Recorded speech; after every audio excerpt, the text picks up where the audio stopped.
All right, so let's start at the beginning. How did you guys get into the restaurant business? Ooh. Ooh, gosh. I don't remember. Well, I grew up in an Italian-American family. My dad owns a construction company. And I didn't know what I wanted to do. Let's say this is my side of it. Right. I didn't know what I wanted to do with my life. So I didn't go to college because I didn't want to waste my parents' money. So I went to work for my dad doing excavation in Ohio, and which is terrible. No offense to people that work construction, but I was like 19 years old. I was operating heavy equipment in the wintertime in Ohio while my friends were like making out with girls and going to parties and stuff. So I approached my dad one day and I said, "Dad, I really can't do this." And he said, "Well, then you need to figure out like what you're going to do, and you need to go to college." And so because I grew up in this family, my mom cooked every meal that we ate. My mom sent me to high school with a packed lunch all the way through my senior year. Like I would get made fun of for having like the tomato, basil, cucumber sandwich in my lunch on pizza day, and I knew that I was winning. But when I moved out of my parents' house, the first thing I noticed was that I couldn't eat fast food anymore because I was living with a bunch of friends in a house, and it was all junk, and I grew up eating real food every single day of my life. So, and going along with what I was doing for work, I was living in a hotel and operating heavy machinery, and basically living with pirates, truck drivers and construction workers. These are my family members. So, and in that scenario, I really couldn't get my head around eating at a restaurant every day. So I approached my dad at one point. I said, "Dad, we need to eat better food. I live in this hotel and I'm eating at Cracker Barrel 5 days a week. And it's just, I can't do it anymore." So I talked him into renting an apartment, a furnished apartment. And my mom and my grandmother and I worked on cooking food at home so that we could bring it to work with us. And I would reheat a lot of those things throughout the week. And I started to learn how to cook some really simple dishes. And I really started to enjoy it. So on my weekends off, I would cook for my friends. And when I decided I didn't want to work construction anymore, and my dad said, "Well, I will pay for you to go to college," I really thought quickly about what I liked to do, and cooking was really the only thing I was enjoying. And I was, I think, 20 years old at the time. 19. Okay. And this is actually the year that Hilary and I met. Mm-hmm. That was a long time ago. So it was like the best bad decision I ever made in my life. Out of desperation, I decided I wanted to be a chef. I had a friend that went to the Art Institute here in Pittsburgh, and I came to town. I visited him for 2 days. While I was here, I took a tour of the Pennsylvania Culinary Institute, which is no longer here. I took an entrance exam and signed up for school. It was literally a desperate plea to stop working construction. But my life has been dedicated to it ever since, so it was like a really great bad decision for me to make. Right. Hilary, on the other hand, she was the hottest hostess at Ruby Tuesdays. She's been in it forever. So that's where we met. My story, I didn't come from a construction family, but my mom was an accountant and drove buses, and my dad was an entrepreneur, worked for himself, ran a small hydraulic company in our same hometown, Ashtabula. My dad and Justin's dad actually did work together on the construction side. And I worked at Ruby Tuesdays in the small mall in our small town. And crushed red velvet pants. No. Dalmatian print shirt. Okay, so, that's all true. That's all true. So Justin and I met at a very young age, and we've grown up together since. But for me, the restaurant business was a way to see bigger, better things outside of our very small town in Northeast Ohio. So my mom was working for General Electric at the time and was traveling in the accounting department to Providence, Rhode Island, big city, Providence, Rhode Island. And Johnson & Wales, you might be familiar with the university that focuses on the hospitality industry, is there, their main campus. So I traveled with my mom, did a campus tour of Johnson & Wales, and decided to move out of our small hometown to the big city of Providence, Rhode Island, and go to hospitality school. And Justin and I met maybe the year before that. It's like 6 months before you went to school. Yep, fell in love. I moved away to Rhode Island. He moved to Pennsylvania. We had a long-distance romance. After 1 year of college, I moved to Pennsylvania and then went to Pennsylvania Institute. This is before the internet, so we wrote love letters even. It's gross. The real letters. I still have them. So that's how I started, but my degree is in hospitality management. And my focus was really in the hotel side. So for many, many years, Justin went the route of the small independent restaurant. We moved to California by way of Virginia, Rhode Island. We had a few stops along the way for our degrees and ended up in Central California, where we opened our first business back in 2003, a small butcher shop. But I was in the hotel side of things, the winery side of things. Justin worked for a lot of chefs in Central California, gained a lot of years of experience not working together directly, but knew we both loved the industry, loved everything the industry offered before we came back to Pennsylvania in 2007. And then finally settled in Pittsburgh for the third time in 2009, which is when we started working on the business plan to open our first restaurant, Cure, which then officially opened in 2011. New Year's Eve. So, 2000, I think it was actually 2010, technically. Right. Tell us a little bit about that, about the first few days of Cure, what it took to get it off the ground. And Cure was, Hilary hated everything about the idea of Cure for a little bit, only because I did it the hard way. Like, I got to a point where I just wanted to do what I wanted to do, and I kind of, realistically, I hustled Cure open. The money that I secured to make the decision to open Cure was, I think, $22,000, which is obviously not enough money to open a restaurant. But it was enough for me to get the ball rolling, and then we refinanced our house, which we bought the house for $42,000. I think we got $13,000. So, right. That it was almost like my career I spent working. You hear the stories of how cooks come up in a French kitchen, and how chefs burn you and punch you and talk about your mom. I absolutely came up in that world. And Hilary and I made the sacrifices together so that I could get that education. She always worked a job that made enough money for the two of us to live, and I always worked a job for passion so that I can get the experience to be the chef that I am today.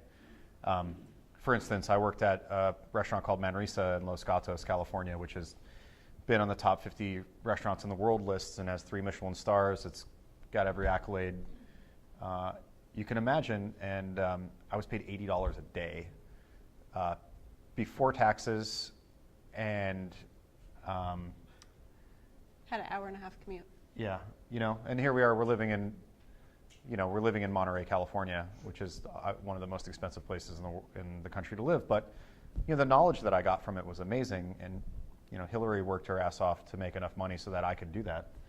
And I was working in hotels, which I enjoyed, working for a small boutique hotel company in the Monterey coast. They had 6 small properties.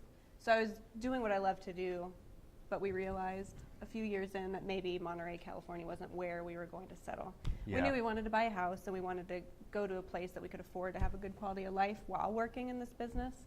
So Pittsburgh did call us back after 8 years. 8 years. And not to mention,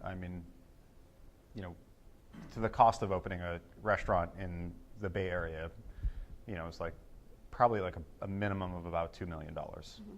We opened Cure for $80,000, which is, for the people that work for the bank, you're like, what? We did that. And then we did Morcilla on the total opposite end of the spectrum, so it's hard to say which is the better. But Cure, I got to the point where I just needed to take a risk. I didn't want to continue to work for other people because I had a little bit of a taste of working for myself when we had a butcher shop in Santa Cruz. We got the money that we talked about. I started the ball rolling on building out a restaurant.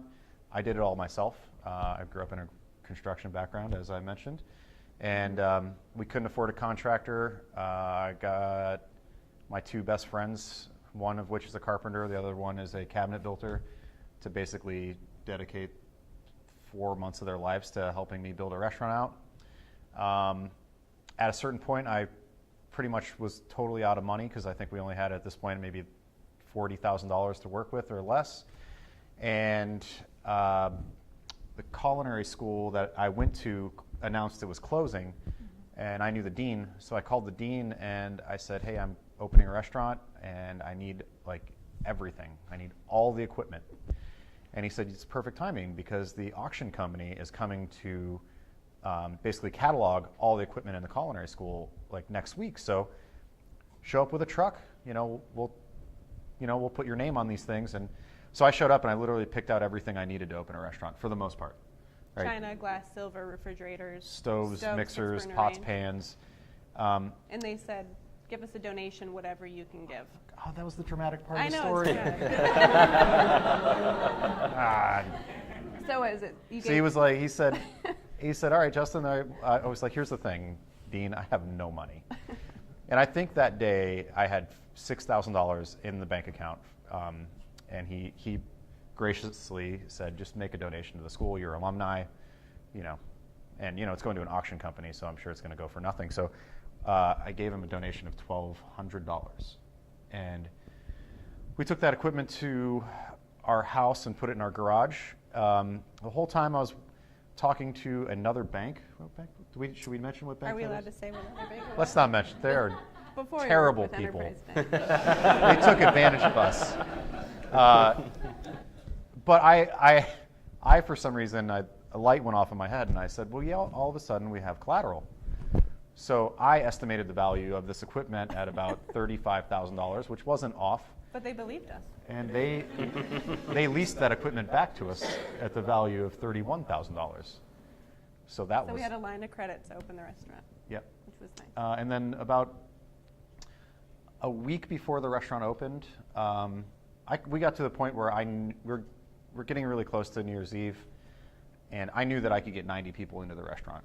And I knew if I got 90 people to come into the restaurant and spend $100 per person for a meal, then that could get us through the first month of business. And opening a business in January is a really terrible idea, at least for a restaurant. Mm-hmm. It's probably the slowest month of the year. So I pushed for New Year's Eve, and then I called my oldest best friend who likes to pretend he's a rich man. And I said, Jay, I really need your help. And he's like, what do you need? And I said, I need that black card of yours. So he literally let me borrow his credit card, and I think we put $25,000 worth of what we needed on that card. And paid him back. Paid him back. Directly after New Year's Eve. But that's a really great friend. And so, long story short, I guess what I'm trying to get at is I think all the hard work and all the sacrifice that you made so that I could learn how to be a chef, and all this 20-hour days of working for Jerks, was paid off in full by all the great things that people did to help us open Cure Restaurant. Mm-hmm. And that basically meant we got to open a restaurant that had very little debt. So we were able to not do a lot of business. We couldn't afford advertising. We're on the corner of 54th and Butler, which at that point was the ghetto. There's nothing good happening on that corner. It's a great neighborhood now. Yeah, it's lovely. But it really afforded us to be able to not do business, which was great because I was so dedicated to doing what I wanted to do. Every restaurant I ever worked for, I worked at that restaurant because of the chef. And I felt like at that moment in time in Pittsburgh, that was not a restaurant that necessarily existed. The jobs that I had in restaurants in Pittsburgh, if I had a creative thought, there was always a comment like, you can't do that in Pittsburgh. Well, and my response was always, well, how do you know? How do you know you can't serve someone blood sausage with chestnuts and apples? Come to find out you can, and we prove that all the time. But that was great. We stuck to our guns, and I think, honestly, that is our success, is that we trained a group of people to be passionate about what it is we were passionate about, and we stuck to that every single day. And we still do that. We're a lot kinder and gentler now. We say yes a whole lot more times now than when we used to would have said no. But saying no, I think, was a great thing. At the landscape of the Pittsburgh restaurant in 2011, or was it 11? Mm-hmm. I think that everybody wanted to tell us what we should be doing. So I played punk rock music really loud, and We put our menu on a chalkboard because we didn't even have a liquor license. We started BYOB. We didn't work with Enterprise Bank. I didn't work for the business full time. Right. Then I was still working a full-time job and doing the bookkeeping and the payroll and things after. We refer to that year as the year of reckless spending. No, that came year 2. Because I did the accounting that year. Justin did the accounting for a while. So about a year and a half in, we started our relationship with Enterprise Bank when we decided we needed a liquor license. And then shortly thereafter, I came in full time, and the restaurant could pay me at that point. Finally, a year and a half. I think what happened in, was 2 years later, our CPA begged you to come to CPA work. called me on an emergency call and said, "Hilary, help." Justin's lost it. Kind of So what he then, said. since then, we've worked with Enterprise and taken out another loan and opened a second restaurant. And the relationships have been very, very important, from the culinary school to open all the way through opening restaurant number 2. Yep. That's probably the biggest takeaway for me. The relationships with the small vendors, the other small businesses, have come in to play every day. Mhm. Our attorneys, our liquor license attorney, our employment relations attorney, we have so many people that help us do business every day. But we didn't know day one we would need a liquor attorney. We didn't know we would need a labor relations attorney. We didn't know we would need all these things. What But is 6 years human later, resources? we know now. That's actually going to be my next question. So you've come from the restaurant industry and you're the hospitality industry. What surprised you? What was completely unexpected and out of left field when opening your own place? Where do we Oh. start? I will let you field this one because I think you deal with more of these things than I do. I would say, in our relationship, take care of more of the problem solving and we have to write a HACCP plan. What's a HACCP plan? We have to... Hazardous analysis, critical control point systems. That was actually my next question. So we have a great relationship as a husband and wife. We don't work together directly on the day-to-day basis, which is probably great for us. I do more of I give myself the title director of odds and ends. So anything that nobody else wants to I'm do the or knows master of how to do, ceremonies.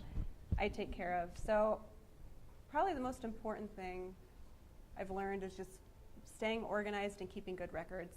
The records weren't important year 1, but year 4, the records from year 1 through 3 were important. When you needed a second loan or a line of credit, or you had to do a labor audit or a beverage tax audit, those things that might not have seemed important year 1 or year 2 became very important year 3 and 4. Yeah. That's probably my biggest takeaway. Keep good records because you will need them. When you're an entrepreneur, you will need the record keeping to be in line. Yeah, I think my answer to the same question is, I think, culture and like really kind of demanding that people act and treat each other a certain way inside the workplace has been the thing that I've found to be the biggest challenge for me, and that's what I find myself working on the hardest so often. You know, like for me, cooking is the easiest thing I can do. Not to try to sound like a jerk or anything, but like I've spent so many years cooking, like but the business isn't based on me cooking. Like we wouldn't be able to accomplish what we accomplish if I had to cook everything, right? So the hardest part for me is the challenge of getting a bunch of people to buy in to what I want and get them to passionately stand behind it and treat each other the way that I'd like them to treat each other while they're doing it. That is really hard. Usually because we're dealing with, like, you're really surprised because you're talking about adults, and so often you're like, you're an adult. Justin, with just piggybacking on what you said, the biggest thing we hear as bankers from people in the industry is turnover. Yeah. Of qualified staff. So any Yep. special tips or tricks for It's people that really a challenge. It's I a mean, with the challenge, yeah. restaurant boom right now, just Yeah. having qualified candidates. Our last round of hiring, we were just looking for a full-time line cook at Cure and a full-time line cook at Morcilla.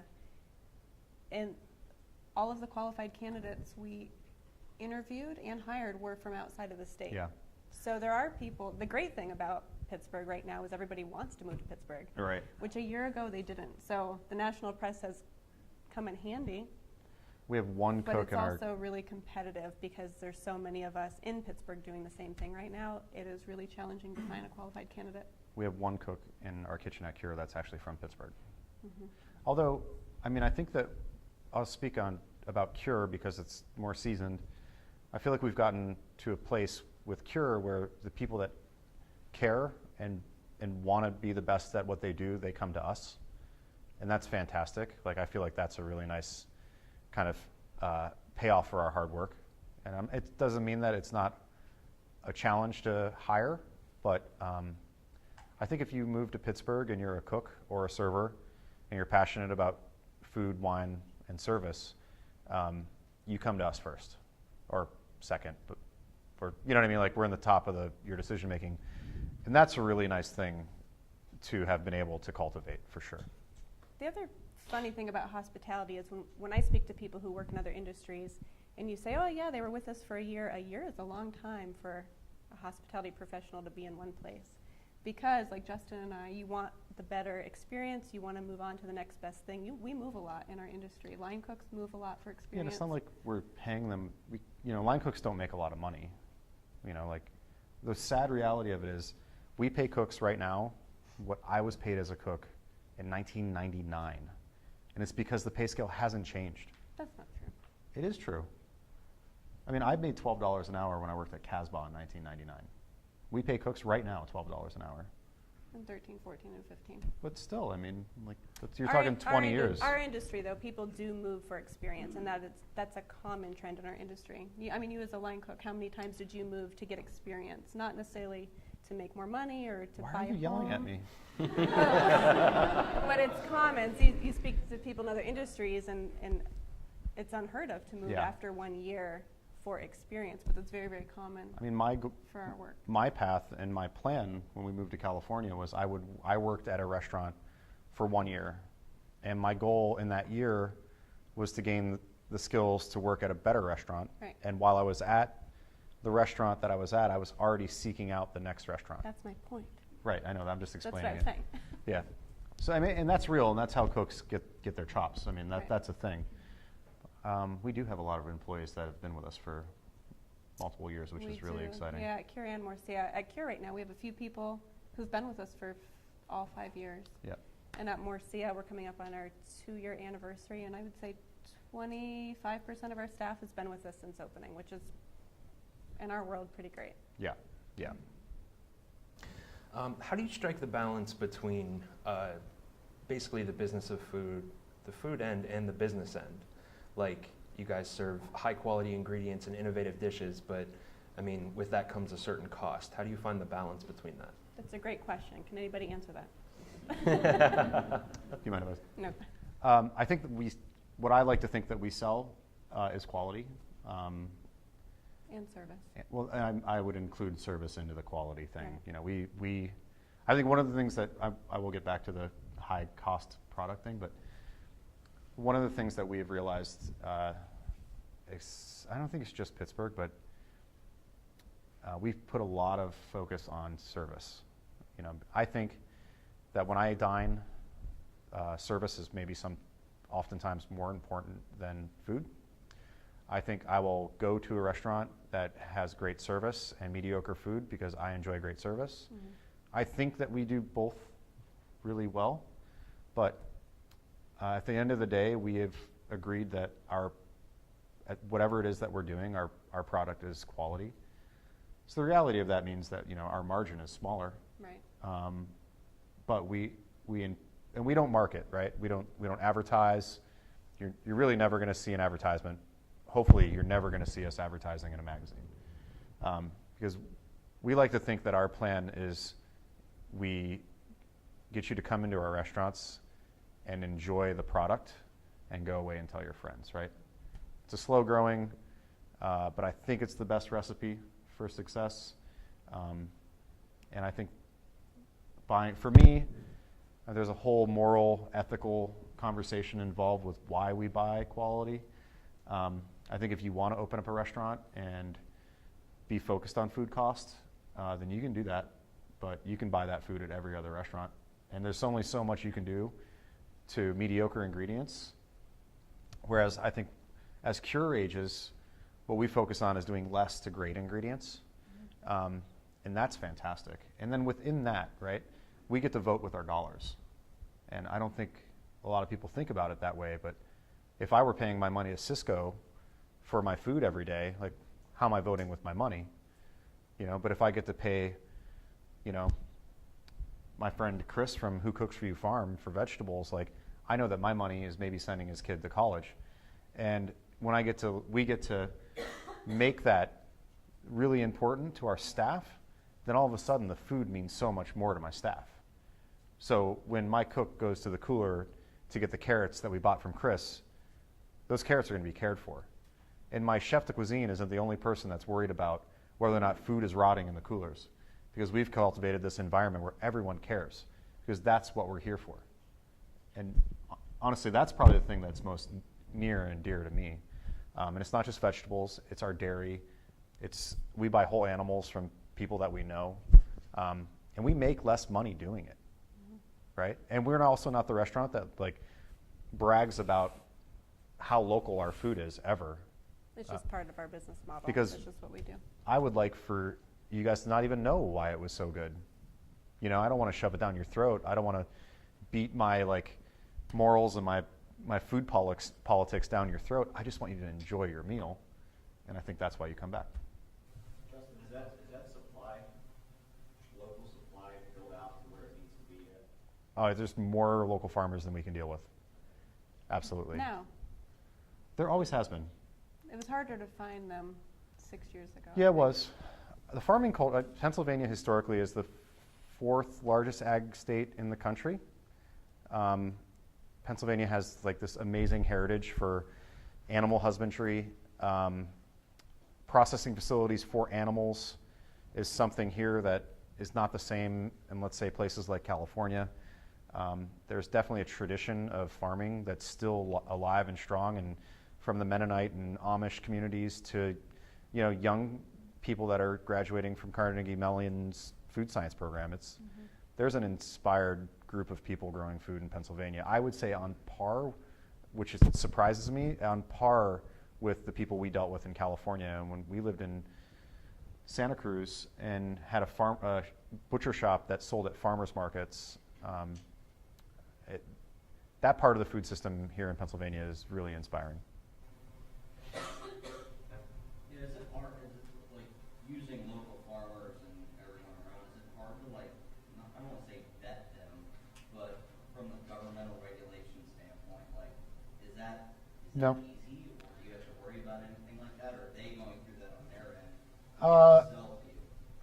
You know, all farms are going to be regulated by the state agricultural department. Vegetables are really easy. All the meat that we buy has to be processed at a USDA plant, so the USDA plant takes care of all that. You know, I would say it's hard for me to say because I've really never operated in the other side of it. I've never worked in a restaurant where we bought our food from Cisco, or I'll continue to use Cisco as an example. So I don't know what that's like. I will tell you with certainty that if you care about where your food comes from, it's going to be work. You know, it's not, you know, logging into a database and punching in the code for your product. It's a relationship with a farmer, and it's, you know, it's maintaining that relationship. And we probably have. It's extra work for sure. Absolutely, yeah. But it's, like Justin said, it's part of the culture. Our chefs all understand the culture. It's important to them. That's why they work with us. So they get it. They don't mind making the extra call 2 or 3 times to the pawpaw farmer that doesn't want to share their phone number because they're off the grid And they they only go to want large Pittsburgh bills. one day a week. They get it. And they understand why. So they don't mind the extra work because it is important for them too. And also, I think therein lies the reward also. You know, we're working hard, you know, to accomplish something that's like not easy to accomplish. So I think that's one of those things that I think in the end of the day is rewarding. We see the farmers roll in the side door and everybody's excited, you know.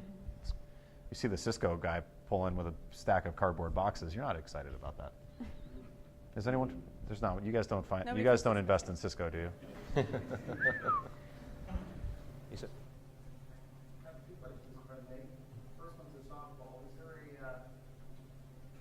something on the menu, a staple from Santa Cruz that will never go over into the Pittsburgh market, like AKA banana slugs? You know, honestly, our original Cure menu was like I tried to make it all the things that everyone told me I couldn't serve in Pittsburgh, which is everything I used to serve in Santa Cruz. And that seems to be like our charcuterie board, our cured meat platter. I mean, so much of that is what our reputation is built on. And I mean, that thing, I mean, speaking of like dealing with local farmers, like the most amount of local farming work goes into that plate of cured meat. The meat, yeah. Yeah. And then the follow-up would be, if you look around at your vendors, is there a specialty crop produce that should be locally produced that's not? I mean, I would. greens are the hardest thing year-round. I mean, there is a seasonality to Western Pennsylvania that there's natural challenges that come with living where we do.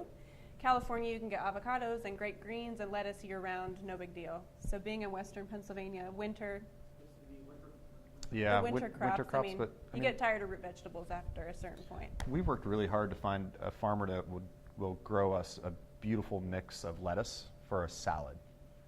You know, like I feel like that's like one of those menu items in the city of Pittsburgh. It's really hard to get. But it doesn't need to be fancy. It doesn't need to have chicken on it or French fries. But like, you know, like just a salad that consists of real lettuce that's fresh and like real vegetables Year-round, yeah. year round. That's probably been the hardest thing. And we finally have got that. Who Cooks For You, Who right? Cooks For You does that for us year round now. I would say though, that was a really great answer to that question. I would say beef, if we're talking about meat. Right. Beef is the hardest protein to buy, and it's because of the system. So much of the beef that you see in pasture is, you know, it's shipped out west to be feedlotted for the most part. So that means that a lot of the beef that we can buy is not necessarily handled or processed properly. And cows are massive animals, so such a small percentage of that animal restaurants actually use. You know, we're talking about steaks. You know, Cure doesn't like serve hamburgers and meatballs. Not that yet. We're going to put meatballs on the menu very soon, though, because I like them. But beef has been a challenge for me. It also requires a specific facility. You know, it's such a large, like if we were to buy whole beef or quarters of beef even, it just requires such a facility to handle. You know, a whole cow in the form of a carcass can weigh 900 to 1,400 pounds. I mean, a quarter alone is. Yeah. You know, a pig is, our pigs that we get are about 290 pounds, you know, and that's cut, and then they cut them in half. And like, I can carry that on my shoulder. You know, when you talk about like dealing with beef, it just becomes so unrealistic, and there's no system to support it. There's a couple farmers here in Pittsburgh that are trying to create a situation where they're growing beef to satisfy restaurants, but it hasn't gotten up to par yet. So we find ourselves in a situation where we are very dedicated to the morals that go into food, but we have to accept the reality of beef. And it's not that we buy low quality beef, it's just not up to the morals that we buy the rest of our meat. And that's just the reality of it. So why does it all get shipped out west? It's systematic. USDA has designed it. If you were to look at a map of where the USDA has decided for animals to be raised, you know, like pork is raised in Iowa, and beef is feedlotted out west. It can be grown everywhere else in the country, but it's going to be feedlotted out west. Lamb, for the most part, is grown in Colorado. Chicken is for the most part, grown like in the southern Shenandoah Valley and parts of Texas. And it's just because they decided to make the processing and the distributing of it systematic. That's a whole conversation you guys don't want me to start, by the way. I will harsh your mellow in a second. Anyone else have questions? What are the upcoming trends that you see? I think for me, Oysters. well, oysters, that's a trend that we're seeing in Pittsburgh. Right now. For me, the trends that I am inspired by as a chef, and you might have a different answer as a business lady, I think I was raised by this generation of chefs that, and even the school that I graduated from taught us that food should be systematic. You shouldn't have to cut your own fish. You shouldn't have to portion your own steaks. That stuff can be done somewhere else and shipped to you pre-packaged individually. Charcuterie, which is so much of what our reputation is built on, so to answer your question, I think chefs getting back to real cooking traditions, respecting culture, And technique. I think that's what I'm seeing right now. I think I can see it in the city of Pittsburgh, which is fantastic. I mean, because you're kind of like, you take away all the frilly garnishes and you just get back to what real food is. And when you do that, it typically goes back to a place and a time and a culture, and that's what I'm really excited about for sure. I do have to ask the devil's advocate question, because we see it. How sustainable is the growth in the restaurant industry? My opinion is the Pittsburgh restaurant gold rush is over. I mean, I think there's too many restaurants in Pittsburgh right now. But with that being said, I think that Pittsburgh is working really hard at creating more living situations for people to move here from out of town. Mm-hmm. I think that we're seeing a lot of restaurants close right now, right? So Cure opened 6 years ago, roughly, and that was kind of at the very beginning of this boom of restaurants opening. And I think this year, maybe let's say in the last 12 months, we're watching restaurants close. And I think in large numbers.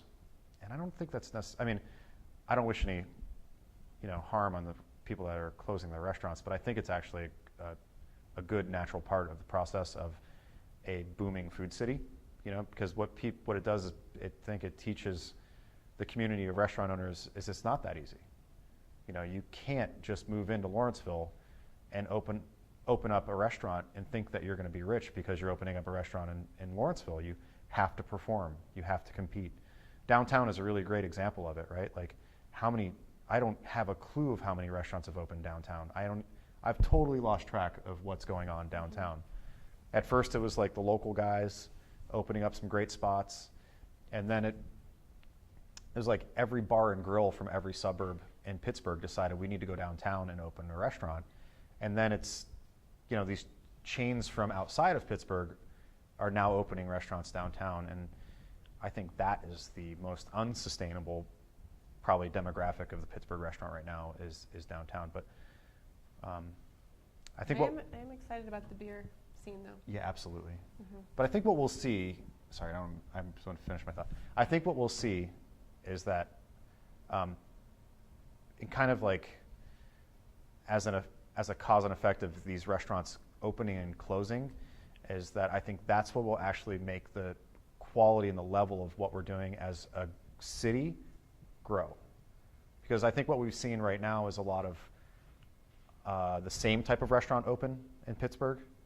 And I think the reality of if you don't try harder, your restaurant will close is actually what the city needs for the quality of what all of we're doing to get better. I think Justin mentioned service earlier and spoke on service for a few minutes. Just the elevation of service. Like you said, the survival of the fittest, the folks that do make it, the restaurants do stay open. The level of service across the board in Pittsburgh is slowly getting better, and I think that's what it's going to take. I mean, you can have a great meal, but like Justin said earlier, you can have a great meal and the service is terrible, and what do you remember? Right. Do you remember the service experience? Yeah. We go to kind of crappy restaurants that have great service all the time because we enjoy the service and the California Chardonnay. Anyone else? Question, comment. So I always work with the idea of strategy and trying to create a strategy to get somewhere. And I think in any business, I think more in restaurant, entertainment, entertainment business, there's so many people that look at successful businesses that are for public, whether or not finances are public, everything they can see, everything that's happening. And people will easily take an idea and try to mimic it. And that's across the board, and that's, like you said, the growing trend in the restaurant industry. And say, lot of people saw that there was the demand, and they saw that people were willing to pay good money for it. So a lot of people jumped into it, right? And I think that strategy is something that I always look at to try to be ahead of, okay, if we've created this and it's successful, this is only going to be successful for so long. What is the next thing that we're going to do? So that as all the other people see our success and try to mimic that, we're already moving on to the next element. You know? I agree with that completely. I think one of the things that I've been, at least between our conversations about what to do next is, whatever it is, I think our business needs to evolve. I think as soon as you kind of like sit still and say, okay, this is exactly what, especially in the restaurant industry, as soon as you sit down and you say, I'm comfortable and this is exactly what it needs to be, is I think the moment that you've stopped growing. Mm-hmm.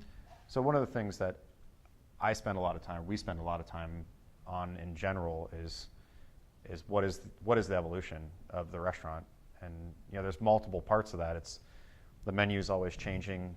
We're trying to always plan projects to not necessarily maybe change the decor, but always improve the decor. And I think that's an ongoing fight for anyone that runs a restaurant. I think people don't even need to know what has changed. What's different, but something feels different. Yeah. I was curious if you have something set, because I know getting caught in the thick of thin things, really it's easy for me to just get into, I gotta get this one made at this time, I do these things, and I have this event coming up, I have to prepare for this, and next thing you know, 6 months, a year went by, and you never really looked from a higher view of what is the changing time of the market, what is happening, here's working. A big part of what Justin does, how we work together, I work on the day-to-day, not the minutia, it sounds negative when I say that, but there's the nuts and bolts, like you said. 6 months goes by, you're working on the tactical things that you have to do just to keep the business going. Justin is the creative force behind our business. So there has to be somebody inside keeping things fresh, keeping things like looking ahead, planning ahead, looking 6 months ahead always. That's really what he does for our business. And then we're constantly talking, okay, we need to do this 6 months from now. What can we do today to prepare for that and plan for that? So we're always looking 6 months ahead, 12 months ahead. Yeah. We're planning into 2018 right now. I'm retired already in my mind. I I would say, for me, there was a moment in my career as the chef at Cure Restaurant where I realized just to use it as an example, and I've used this before, if I'm the guy that has to make the gnocchi and make the sauce for the gnocchi and make the garnishes for the gnocchi, and I have to do that every day, then I will never be able to see what the evolution of that gnocchi dish is. So at a certain point, I decided that we needed to pay someone to do more of my job so that I could take my hands off of food to be able to think about the food. And honestly, the food at the restaurants are, I think, better than it's ever been, and I touch the food less than I've ever touched the food. But it's because I have these really great staff members. We empower a lot of people on our team to be creative day to day and constant communication. We don't lose touch of what's happening day to day. But yeah, so I get to just kind of all day long brainstorm on how the menu is going to evolve or how we can serve that dish better, or I get to live in this really abstract world with no real boundaries or defining elements of what it is that I do, which is great. But when I was the guy that went to the restaurant every day and I filled up the mop sinks and pulled all my food out of the cooler and took my inventory and wrote my prep list and cooked as much of the food as I could on the menu, I just like you're saying, I was caught up in the minutia. I was a cog in the wheel instead of taking a step back and really kind of directing all of that. And honestly, I think for us, that's when we really saw the restaurants grow, not just. We're like, oh, we can open a second restaurant now. Yeah, we were able to actually see what our potential was. Mm-hmm. What made you make that decision? I just felt like I was getting old.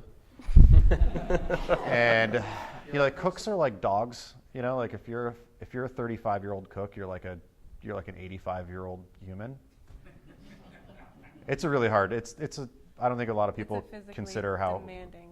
Yeah, I mean, you're on your place to be. feet, typically standing on tile or concrete for 15 hours a day. Like the mechanics of being a cook are not forgiving on your body. And realistically, I just got to a point where I thought to myself, can I really do this every day for the rest of my life?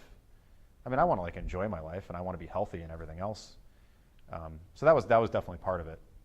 Another interesting thing that Justin and I took on the last year, he's been doing a lot of consulting outside of the business, outside of our businesses, And that's when the big bucks start rolling in. in the charcuterie world. So that also gives him another perspective.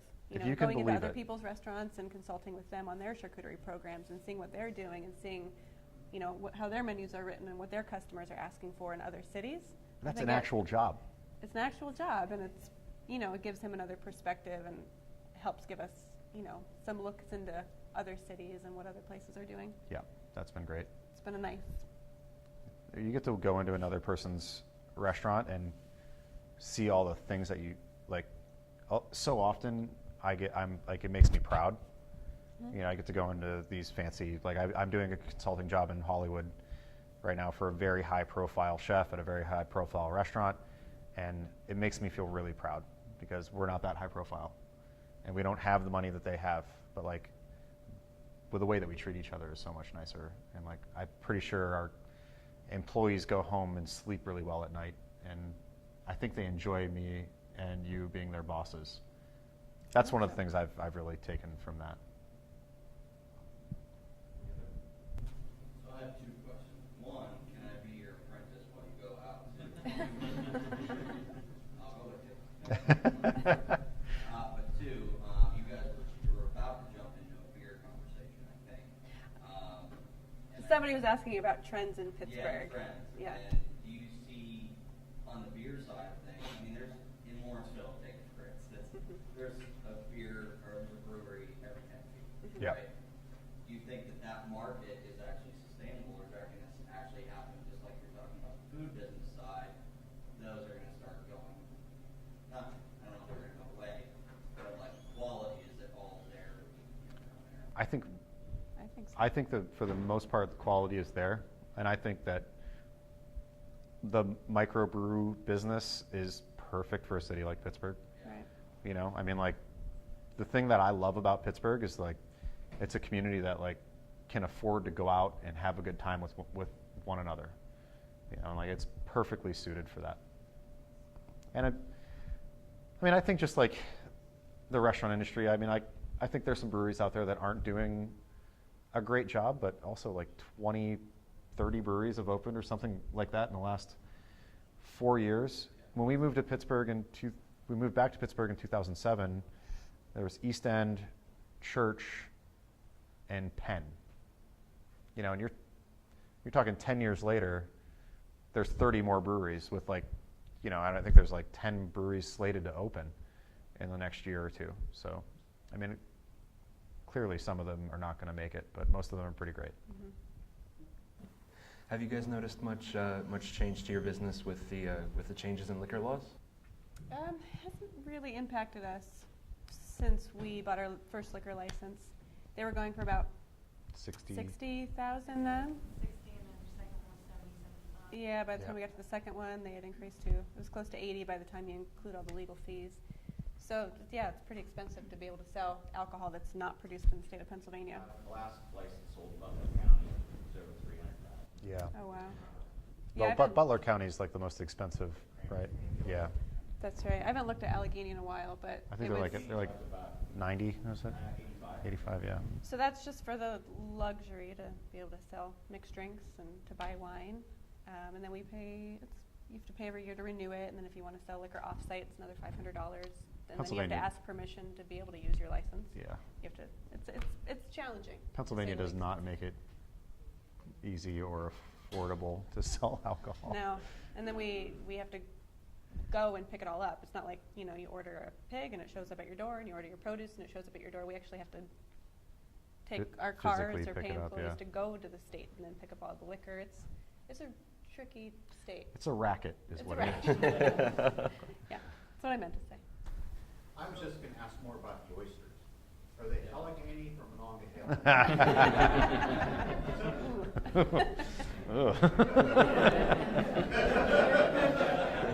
Duxbury Bay. So if we come to the restaurant within the next week, we have a menu yet. We're open to anything on the menu, which we order. Well, I mean, I think if you have to order, both restaurants have their own cured meat programs that we make all of that, and they're both very unique to the restaurant.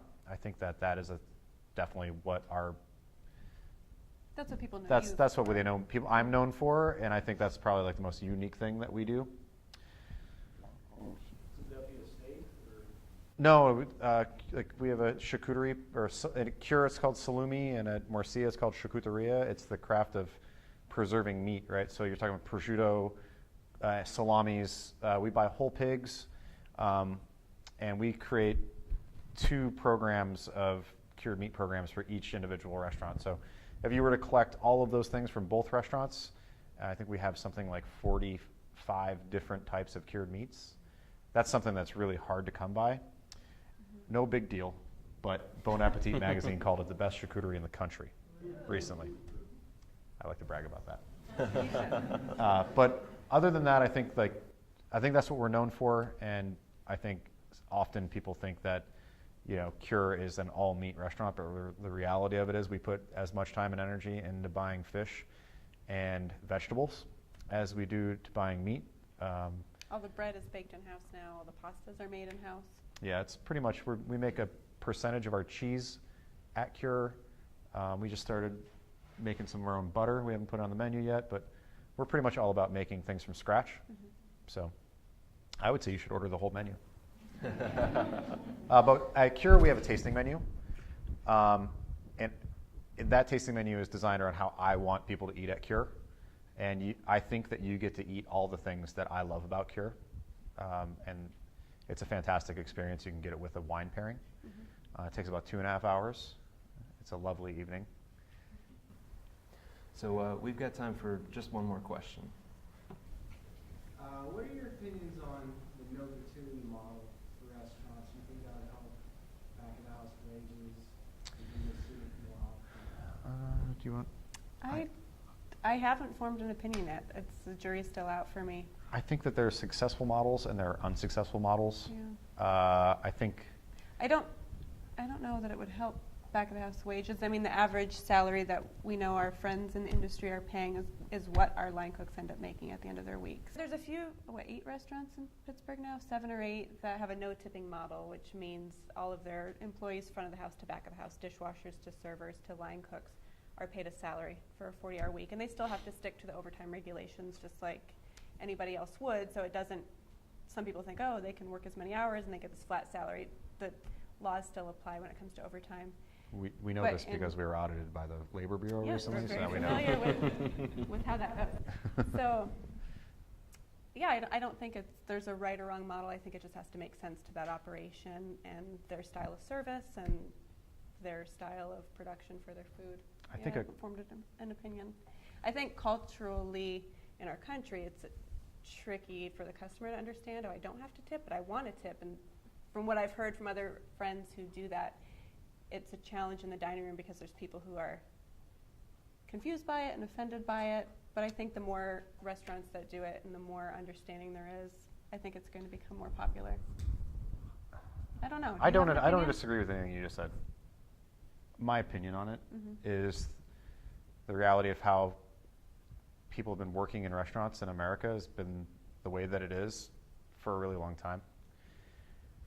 And I get it. The battle is like trying to get cooks to make what servers make, but cooks, like, you decide to be a cook because you want to be a cook. Like, I don't know any cooks that have decided to be a cook because they want to make money.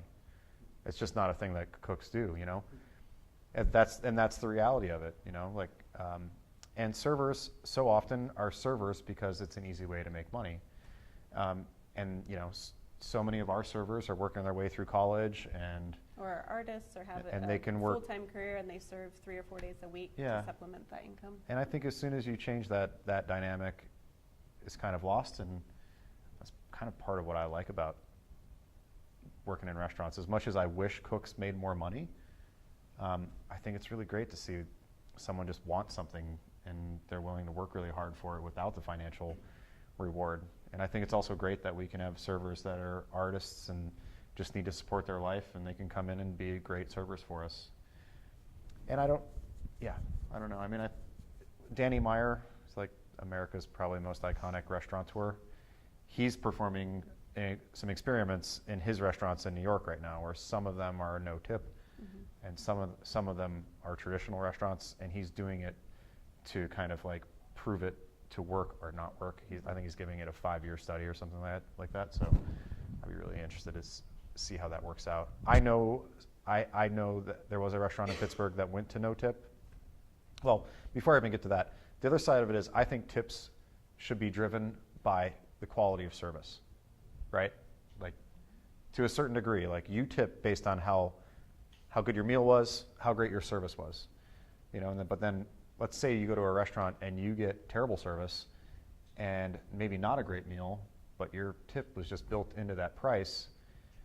So that, you know, that's a conversation to have at least. Like, I don't know I think what's that's up to the restaurateur to still sustain the quality Well, service obviously, if that's yeah. their model. I don't know. I'm torn. Yeah. There was a restaurant in Pittsburgh that went to no tip, and they lost almost all of their front of the house people because they were all making $10,000 less than they were previously making. And that's the reality of it, right? Like, our servers aren't going to come to work for us for $35,000 a year. They're just not going to do it. Like, they can make way more money than that working for tips and working 4 days a week. So why would you do it? You know what I mean? So I don't know how to, and I don't know the answers because, you know, we don't do it, but it's definitely not an easy thing to do. Cool. Well, folks, thank you guys so much for doing this tonight, and thank you all for coming out. We greatly appreciate it. Grab some food, grab some wine. Thank you, Jay, also for joining us and sharing your wine with us. Yeah, drive safe. Have a good night.